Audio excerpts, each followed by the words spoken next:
ಶ್ರೀ ಗುರುಭ್ಯೋ ನಮಃ. ಶ್ರೀಮನ್ಮಹಾಗಣಾಧಿಪತಯೇ ನಮಃ.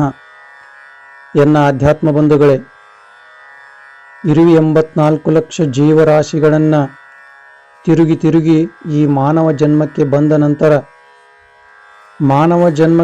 ನಂತರ ಮಾಡಬೇಕಾದಂತಹ ಮುಖ್ಯವಾದ ಕರ್ತವ್ಯ ಯಾವುದು ಅಂತಂದ್ರೆ ಅದು ಭಗವಂತನ ನಾಮಸ್ಮರಣೆ. ಆದರೆ ನಾವಿಲ್ಲಿ ಬಂದ ಮೇಲೆ ಏನು ಮಾಡಾಕತ್ತೀವಿ ಅನ್ನೋದನ್ನು ಕನಕದಾಸರು ಬಹಳ ಸುಂದರವಾಗಿ ತಮ್ಮ ಪದ್ಯದೊಳಗೆ ಬರೀತಾರೆ. ನಾವೆಲ್ಲರೂ ಭಗವಂತನ ಸೇವೆ ಮಾಡೋದು ಬಿಟ್ಟು ಮಾನವರ ಸೇವೆಯನ್ನು ಮಾಡಾಕತ್ತೀವಿ, ಅದರಿಂದ ನಮಗೆ ಏನು ತೊಂದರೆಗಳಾಗ್ತವ ಅಂತಕ್ಕಂಥದ್ದನ್ನು ಬಹಳ ಸುಂದರವಾಗಿ ಬರೆದಿದ್ದಾರೆ. ಸಾಕು ಸಾಕು ಮನುಜ ಸೇವೆಯೋ ರಂಗಯ್ಯ, ಇನ್ನೂ ಸಾಕು ಸಾಕು ಮನುಜ ಸೇವೆ ಮಾಡಿ ದಣಿದು ನೊಂದೆ ನಾನು, ಬೇಕು ನಿನ್ನ ಪಾದ ಭಜನೆ ಲೋಕದೊಡೆಯ ರಂಗರಾಯ. ಅದಕ್ಕೆ ಮನುಷ್ಯರ ಸೇವಾ ಮಾಡಿ ಮಾಡಿ ಮಾಡಿ ನನಗೇನೂ ಸಹಿತ ಸಿಗಲಿಲ್ಲ. ನಾನು ಅನ್ಕೊಂಡಷ್ಟು ಸಂಪತ್ತು ಸಿಗಲಿಲ್ಲ, ಬಂಗಾರ ಸಿಗಲಿಲ್ಲ, ಭೂಮಿ ಸಿಗಲಿಲ್ಲ.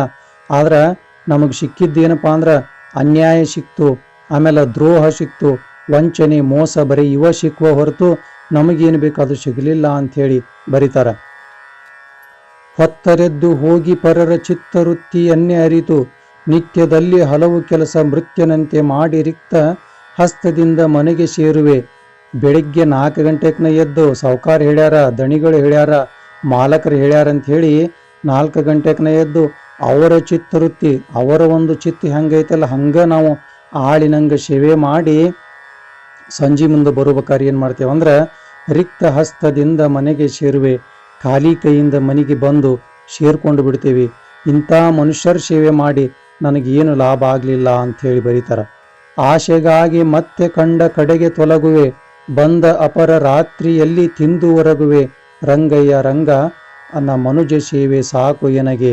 ಅದಕ್ಕೆ ಅವ್ರು ನಮ್ಗೆ ಪಗಾರ ಕೊಡದೇ ಇದ್ರೆ ಏನಾಯ್ತು, ಮತ್ತೊಬ್ರು ಕೊಟ್ಟಾರ ಅನ್ನೋ ಸಂಕಟಕ್ಕೆ ಏನು ಮಾಡ್ತೇವೆ ಅಂದ್ರೆ ಮತ್ತೊಬ್ರ ಕಡೆ ಎಲ್ಲಿ ಕರೀತಾರ ಅಲ್ಲಿ ಹೋಗಿ ಕೆಲಸ ಮಾಡ್ತೇವೆ.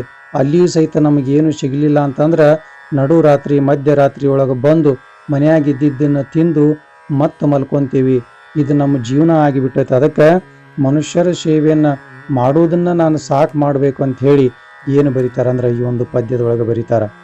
ಸ್ನಾನ ಮೌನ ನಿತ್ಯ ಸಂಧ್ಯಾ ನೇಮಗಳನ್ನೇ ತೊರೆದು ಹೀನನಾಗಿ ಕೆಟ್ಟ ಜನರ ಮನೆಗಳನ್ನು ತಿರುಗಿ ಶ್ವಾನನಂತೆ ದಿನವ ಕಳೆವೆನೋ.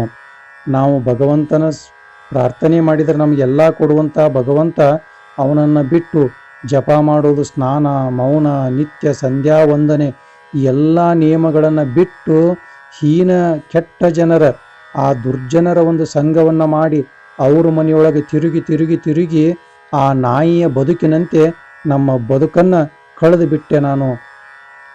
ದುರಾಸೆಯನ್ನ ಮನದಲ್ಲಿಟ್ಟುಕೊಂಡು ಕುದಿವೆನೋ, ಕೊನೆಗೆ ಎಳ್ಳು ಕಾಳಿನಷ್ಟು ಸುಖವ ಕಾಣೆನೋ ರಂಗಯ್ಯ ರಂಗ.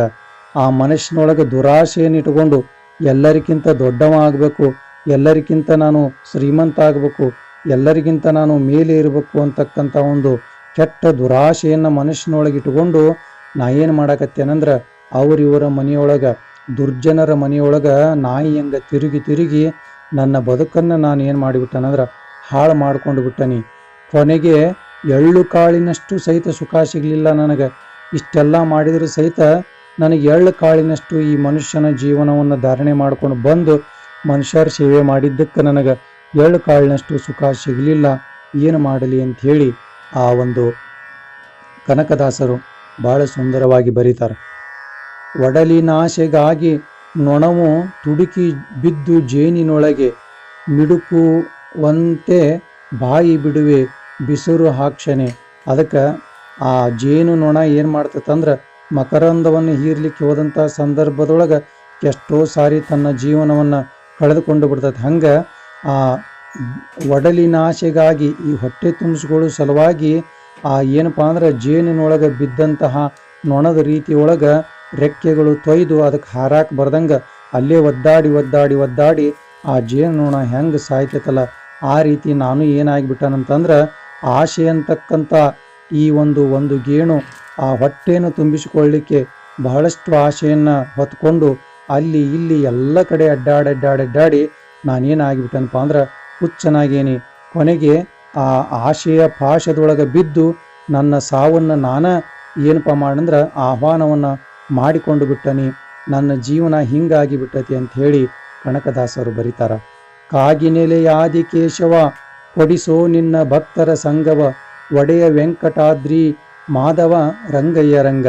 ಅದಕ್ಕೆ ನನಗೆ ಈಗ ಬುದ್ಧಿ ಬಂದತಲ್ಲ, ಬುದ್ಧಿ ಬಂದ ಮೇಲೆ ನಾನು ಯಾರು ಸೇವಾ ಮಾಡ್ಬೇಕಂತ ಹೇಳಿ ಆಸೆ ಪಡಾಕತ್ತೇನಂತಂದ್ರೆ, ಭಗವಂತನ ಸೇವೆಯನ್ನು ಯಾರು ಮಾಡ್ತಾರಲ್ಲ ಅಂತಹ ಭಕ್ತರ ಸೇವೆಯನ್ನು ನಾನು ಮಾಡಬೇಕು. ಅಂತಹ ಭಕ್ತರ ಸೇವೆಯನ್ನು ನಾನು ಮಾಡಿದ್ರೆ ನನಗೂ ಸಹಿತ ಭಗವಂತನ ಪ್ರಾಪ್ತಿ ಆಗ್ತತಿ, ಪರಮಾತ್ಮನ ಒಲುಮೆ ಆಗ್ತತಿ. ಆದ್ದರಿಂದ ನನಗೆ ಭಗವಂತನ ಸೇವೆಯನ್ನು ಮಾಡ್ತಕ್ಕಂಥ ಭಕ್ತರ ಒಂದು ಸೇವೆಯನ್ನು ಮಾಡುವಂಥ ಅವಕಾಶವನ್ನು ಕರುಣಿಸಿಕೊಡಪ್ಪ ದೇವರ ಅಂಥೇಳಿ ಏನು ಮಾಡಾಕತ್ಯಾರ ಅಂದ್ರೆ ಇಲ್ಲಿ ಬೇಡ್ಕೊಳಕತ್ಯಾರ. ಆದ್ದರಿಂದ ನಾವು ಸಹಿತ ಯಾರು ಸೇವಾ ಮಾಡಬೇಕು ಅಂತಕ್ಕಂಥ ಅರಿವನ್ನಿಟ್ಟುಕೊಂಡು ನಾವು ಸೇವೆಯನ್ನು ಮಾಡಿದ್ರೆ ಪರಮಾತ್ಮನ ಒಲುಮೆ ಆಗ್ತತಿ ಅಂತಕ್ಕಂಥ ಮಾತನ್ನು ಕನಕದಾಸರು ಬಹಳ ಸುಂದರವಾಗಿ ಬರೆದಿದ್ದಾರೆ. ಆದ್ದರಿಂದ ನಾವು ಸಾಯಿ ತನಕ ಮತ್ತೊಬ್ಬರ ಸೇವೆಯನ್ನು ಮಾಡಿ ಸಾಯುವುದಕ್ಕಿಂತ ಭಗವಂತನ ಸೇವೆ ಮಾಡಿದ್ರೆ ನಮಗೆ ನಿಮಗೆ ಎಲ್ಲರಿಗೂ ಸಹಿತ ಭಾಳ ಒಳ್ಳೆಯದು ಆಗ್ತತಿ ಅಂತಕ್ಕಂಥ ಮಾತನ್ನು ಹೇಳ್ತಾ ಈ ನುಡಿಗಳನ್ನು ಗುರುವಿನ ಪಾದಕ್ಕೆ ಸಮರ್ಪಣೆ ಮಾಡ್ತಾ ಇದ್ದೇನೆ.